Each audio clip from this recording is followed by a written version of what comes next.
Busca incessante por dinheiro. Essa é a situação que resume muito bem o atual momento do nosso Cruz Maltino. O Vasco, junto à empresa norte-americana 777 Partners, vai buscar reforço no mercado nessa próxima janela de transferências. Porém, para contratar é necessário investimento. E caso o Vasco não consiga, com a empresa norte-americana, dinheiro para trazer reforços, o Vasco vai buscar internamente soluções para conseguir investimentos e reforçar o atual elenco do Vasco. Essas soluções passam até mesmo por venda de ativos do Cruz Maltino. Dentre os nomes, numa possível lista de negociações, está incluído nela Pedro Raul. A minha pergunta, o meu questionamento é: vale a pena vender um atleta que acabou de chegar no Vasco? Não tem nem 6 meses de casa. Ano passado foi o vice-artilheiro do Campeonato Brasileiro. Um atleta que ainda pode muito evoluir. E o Vasco terá que vender esse nome para conseguir contratar outros? É fechar uma lacuna para abrir outras? Essa é a solução? Foi para isso que o Vasco foi vendido? Ficam essas dúvidas, ficam esses questionamentos, e a gente vai deixar você muito bem informado aqui neste Boa Noite Gigante, o último vídeo do sábado, sobre tudo o que acontece no nosso Cruz Maltino. Porém, é claro, torcedor, antes de começar o vídeo, antes de deixar você aí muito bem informado sobre tudo o que acontece aqui no nosso Cruz Maltino, como eu sempre faço no canal do Gigante Vasco, quero dar as boas-vindas a todos vocês que estão chegando ao nosso canal pela primeira vez. Para quem não me conhece, eu sou o Lucas e você está no canal do Gigante Vasco, canal do torcedor vascaíno. Rapaziada, estamos aí, é claro, num momento difícil, num momento duro, num momento complicado, mas acima de tudo, sempre aqui. Se for para criticar, criticaremos. Se for para elogiar, o momento não é de elogio, mas elogiaremos. Porém, principalmente, nós temos o objetivo de deixar você sempre muito bem informado sobre o nosso Cruz Maltino. Então, se você é um vascaíno, se você está insatisfeito com esse momento, se você quer realmente ver uma postura diferente do Vasco e quer estar com canais que não aceitem esse atual momento, você achou o canal ideal. Esse é o canal do Gigante Vasco. Então, é claro, se inscreva, vamos juntos, vamos reclamar, vamos criticar, vamos cobrar mais juntos. Então, preciso da sua inscrição, se inscreva no nosso canal para me dar mais voz, deixe o seu like nesse vídeo para ajudar na divulgação e no crescimento do nosso trabalho. E, é claro, ative também o sininho de notificação ao lado da palavrinha inscrever-se para fazer com que todos os nossos vídeos cheguem até você e você automaticamente fique muito bem informado sobre tudo que acontece no nosso Vasco da Gama. Tranquilo, rapaziada? Mas vambora, né? Sem muita enrolação, gente, falar logo de Vasco. Eu quero começar aqui primeiramente este Boa Noite Gigante, este último vídeo do sábado, falando sobre a preparação para a partida de amanhã contra a equipe do Internacional. Vasco, havia uma expectativa por parte de nós, da imprensa, já que tudo hoje dentro do Vasco é mantido com muito sigilo, que a programação que vinha acontecendo nessas últimas rodadas de Campeonato Brasileiro se mantivesse para esta rodada também. No caso, o Vasco realizaria o último treino um dia antes do jogo no Rio de Janeiro, viajaria após esse treino pela parte da manhã, ficaria o dia todo já no local, na região da partida, e dormiria, no caso, ali mesmo, né? Passaria apenas uma noite na cidade, no estado onde estaria realizando o jogo. Isso aconteceu contra o Fortaleza, na Arena Castelão. Isso aconteceu também com o próprio São Paulo, no Morumbi. Isso vem acontecendo de maneira frequente com o Vasco. Mas, pelo momento ruim, foi diferente. O Vasco não treinou hoje pela parte da manhã no CT Moacir Barbosa. O Vasco treinou ontem e na madrugada viajou. O Vasco chegou de madrugada em Porto Alegre, lá no Rio Grande do Sul.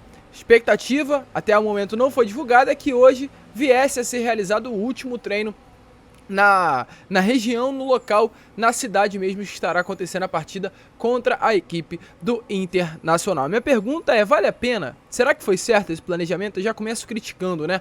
Já começo realmente colocando aqui em dúvida um planejamento do Vasco, porque eu gostaria muito de saber se é benéfico para os atletas, pensando na saúde deles, para que eles possam chegar de uma maneira saudável ao jogo, chegar de madrugada na cidade. Ou seja, eles chegaram nessa madrugada de sábado no Rio Grande do Sul, dormiram tarde, muito provavelmente vão ter que acordar cedo para treinar, e amanhã tem jogo. Não sei se esse planejamento é o ideal. Você pode estar pensando que eu estou reclamando à toa, mas, cara, futebol é detalhe, futebol é saúde, futebol, para ter um rendimento físico bom dentro de campo durante 90 minutos, tem que ter detalhes, sim, minuciosos para que tudo aconteça da melhor maneira possível. Eu não sei se chegar de madrugada no local da partida um dia antes do jogo é o melhor das ideias, mas enfim, foi o planejamento por parte do Vasco. E além disso também, a lista dos atletas que foram viajar, no caso a delegação cruzmaltina para o Rio Grande do Sul, foi divulgada antes mesmo do próprio Vasco soltar ela de uma maneira oficial. Isso, segundo informações, trouxe um clima de descontentamento no CT.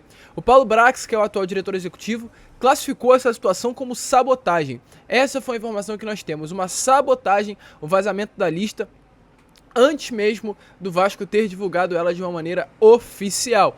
E o Vasco, nesse momento, através do nome da figura do Paulo Brax, vai buscar descobrir quem fez isso, quem divulgou a lista de relacionados, até porque não é algo normal, né? A gente ter aí a informação de uma maneira antecipada dos 23, 22 atletas que normalmente são relacionados para o jogo. Teve esse problema no Vasco e um clima de descontentamento hoje acontece. Ou seja, mais um problema interno, já daqueles que não... para não bastar, né, aqueles que nós já tínhamos. E ainda sobre essa lista de relacionados, a gente tem informação a trazer a vocês aqui agora, pois temos uma novidade nessa lista de relacionados que já vem aparecendo nas últimas partidas, mas pode ser até titular nesse jogo de amanhã contra a equipe do Inter. Se trata do atacante Ryan, jogador de apenas 16 anos de idade, uma das grandes promessas não apenas do Vasco, mas do futebol brasileiro, um atleta que foi novamente convocado para a seleção brasileira sub-17, um atleta que tem moral com o torcedor.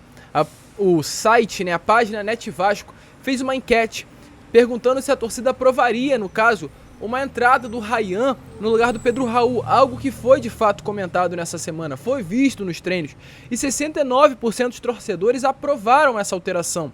Ou seja, o Ryan é um nome que está com o torcedor nesse momento, e há sim a expectativa de vermos o Ryan entre os 11 iniciais, até porque, de fato, a fase do Pedro Raul é uma fase muito ruim.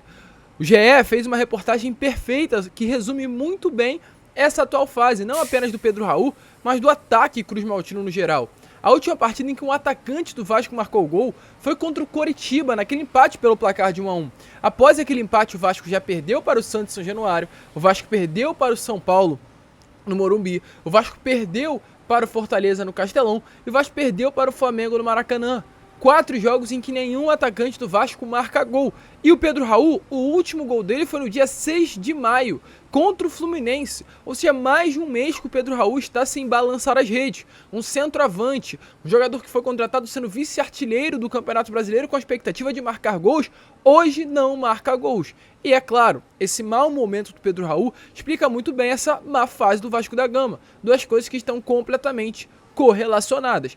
E a partir disso a gente já entra no assunto que eu introduzi este vídeo, a necessidade do Vasco de investir, de ter dinheiro para contratar. O Vasco hoje é um clube que precisa de grana para reforçar o seu elenco.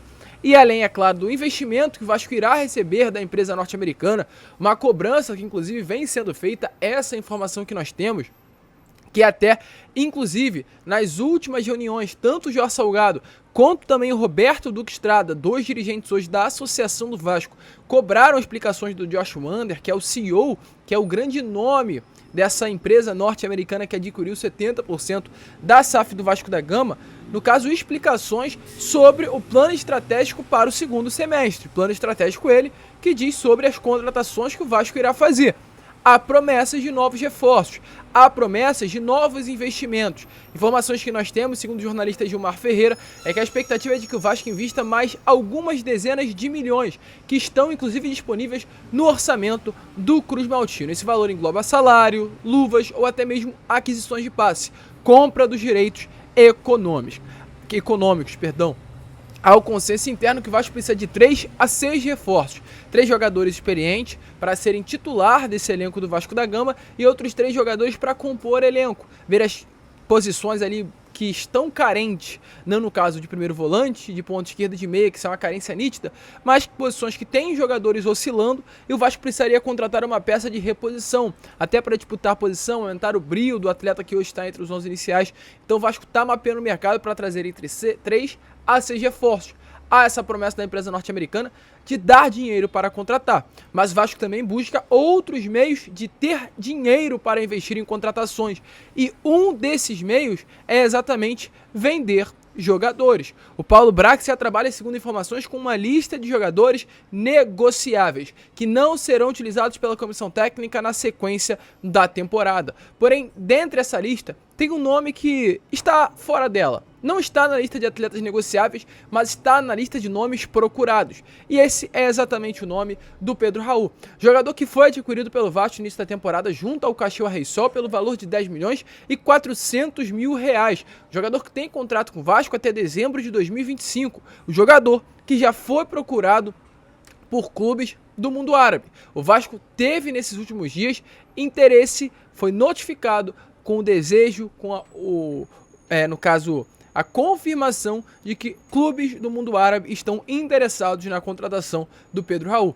Dentre esses clubes, o Al-Wash, dos Emirados Árabes, é um dos interessados na contratação do jogador. Esse clube árabe já fez, volto a repetir, contato com a diretoria do Vasco a fim de obter informações sobre os números de uma possível negociação.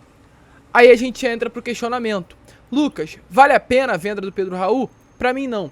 A partir do momento que o Vasco vender o Pedro Raul, vai estar fechando uma lacuna, porque vai ter grana para investir num meia, num ponta, num primeiro volante, mas vai estar abrindo outra. Quem será o centroavante do Vasco se não tiver o Pedro Raul? Ruim com ele, muito pior sem ele. As nossas forças, as nossas esperanças vão estar depositadas em Raul Cruz, em Ryan, de apenas 16 anos, vai queimar um garoto promissor, em Egnaldo, em Alex Teixeira, em Figueiredo. Acredito que não é a melhor opção, a menos que o mundo árabe chegue com uma proposta praticamente irrecusável. O valor de mercado hoje do Pedro Raul, após a contratação do Vasco, está na casa dos 6 milhões de euros.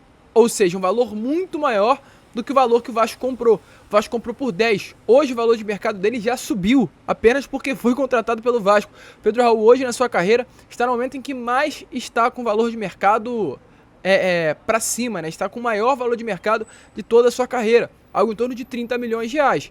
E aí sim, na minha opinião, se o Al-Wahda, clube do mundo árabe, colocar algo em torno de 30 milhões de reais na mesa do Vasco, vale a pena a venda, porque o Vasco terá dinheiro para investir em outro jogador mais promissor, de mais qualidade, ou até mesmo pegar um atleta mais preparado para o setor ofensivo e pagar um alto salário a ele. São questões de investimento. Porém, chegar um clube árabe e pagar exatamente a mesma quantia que o Vasco deu a Caxias Reysol, passa longe de valer a pena. É fechar uma lacuna para abrir outra. E volto a repetir, 777 não comprou o Vasco, compre e dê grana, dê investimento para trazer reforços. A situação tá ruim, a situação tá tensa, e do jeito que tá, se não reforçar esse elenco, vamos cair sim para a Série B do Campeonato Brasileiro.